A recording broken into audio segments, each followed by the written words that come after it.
When you grow up, you tend to get told that the world is the way it is.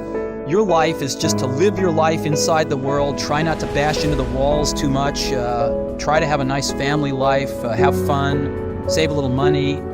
That's a very limited life. Life can be much broader once you discover one simple fact, and that is everything around you that you call life was made up by people that were no smarter than you. And you can change it, you can influence it, you can build your own things that other people can use. And the minute that you understand that you can poke life and actually something will, if you push in, something will pop out the other side, you can change it, you can mold it. That's maybe the most important thing, is to shake off this erroneous notion that life is there and you're just going to live in it, versus embrace it, change it, improve it, make your mark upon it. I think that's very important. And however you learn that, once you learn it, you'll want to change life and make it better, because it's kind of messed up in a lot of ways. Once you learn that, you'll never be the same again.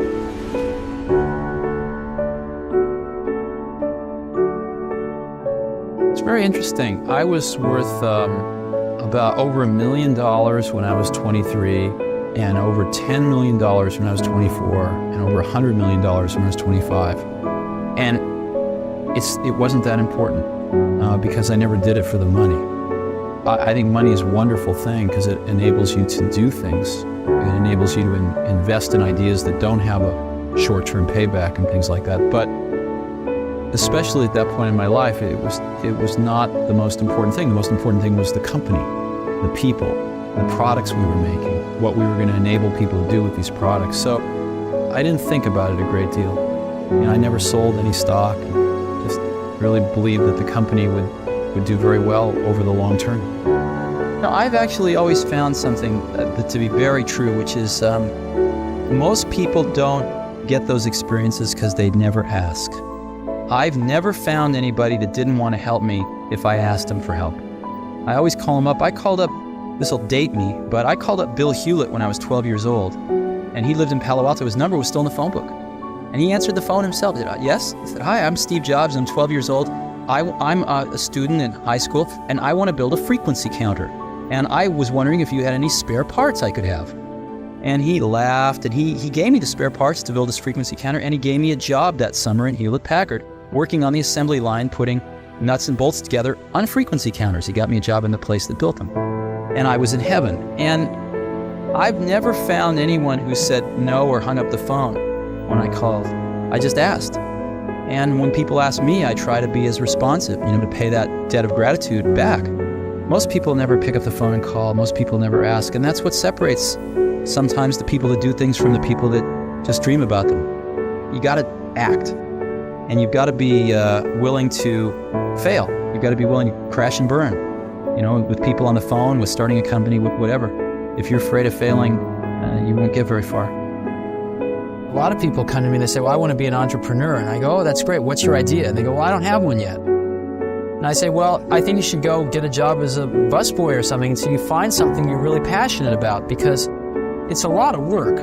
And I'm convinced that about half of what separates the successful entrepreneurs from the non-successful ones is pure perseverance. It is so hard. You pour so much of your life into this thing. There are such rough moments in time that most people give up. I don't blame them. It's really tough, and it consumes your life. If you've got a family and you're in the early days of a company, I can't imagine how one could do it. I'm sure it's been done, but it's rough. Because it's pretty much an 18-hour-a-day job, 7 days a week for a while. So unless you have a lot of passion about this, you're going to not survive. You're going to give it up. So you got to have an idea, or a problem, or a wrong that you want to right, that you're passionate about. Otherwise, you're not going to have the perseverance to stick it through. And I think that's half the battle right there. My entire life's been spent only in one industry, which is this one. But I've been in it now for about 15 years, and I've seen a lot of people make a lot of things. I've seen a lot of people fail a lot of things. And my point of view on this, or my observation, is that the doers are the major thinkers. The people that really create the things that change this industry are both the thinker-doer in one person. And if we really go back and we examine, did Leonardo have a guy off to the side that was thinking 5 years out in the future what he would paint or the technology he would use to paint it? Of course not. Leonardo was the artist, but he also mixed all his own paints. He also was a fairly good chemist, knew about pigments, knew about human anatomy, and combining all of those skills together, the art and the science, the thinking and the doing, was what resulted in the exceptional result. And there is no difference in our industry. The people that have really made the contributions have been the thinkers and the doers. A lot of people, of course, it's very easy to take credit for the thinking. The doing is more concrete, but it's very easy for somebody to say, oh, I thought of this 3 years ago. But usually when you dig a little deeper, you find that the people that really did it were also the people that really worked through the hard intellectual problems as well. What do you imagine the next 10 years of your life is going to be about? This is probably a bad example, but I'm going to use it. When this whole thing with Gizmodo happened, I got a lot of advice from people that said, you gotta just let it slide. You shouldn't go after a journalist because they bought stolen property and they tried to extort you. You should let it slide. Apple's a big company now. You don't want the PR. You should let it slide. And I thought deeply about this, and I ended up concluding that the worst thing that could possibly happen as we get big and we get a little more influence in the world is if we change our core values and start letting it slide. I can't do that. I'd rather quit. You go back 5 years ago, what would we have done if something like this happened? You go back 10 years ago, we had the same values now as we had then. Maybe a little more experience, certainly more beat up, but the core values are the same. And we come into work wanting to do the same thing today as we did 5 or 10 years ago, which is build the best products for people. There's nothing that makes my day more than getting an email from some random person in the universe who just bought an iPad over in the UK and tells me the story about how it's the coolest product they've ever brought home, in their lives.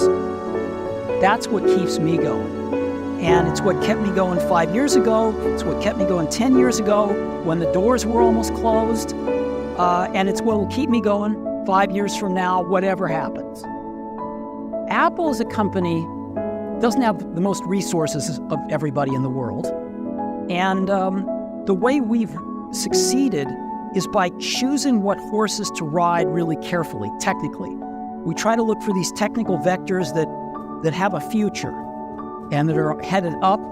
And, different pieces of technology kind of go in cycles. They have their springs and summers and autumns, and then they, go to the graveyard of technology. So we try to pick things that are in their springs. And if you choose wisely, you can save yourself an enormous amount of work versus trying to do everything. And you can really put energy into making those new emerging technologies be great on your platform, rather than just okay because you're spreading yourself too thin. So we have a history of doing that. As an example, we went from the 5-inch floppy disk to the 3.5-inch floppy disk with the Mac. And there were some good reasons we did that. We got rid of the floppy disk altogether in 1998 with the first iMac. We also got rid of these things called serial and parallel ports, and we were the first to adopt USB, even though Intel had invented it. We first saw it in mass on iMacs. And so we have gotten rid of things. We were one of the first to get rid of optical drives with the MacBook Air. And I think things are moving in that direction as well. And sometimes when we get rid of things like the floppy disk drive on the original iMac, people call us crazy. But sometimes you just have to pick the things that look like they're going to be the right horses to ride going forward.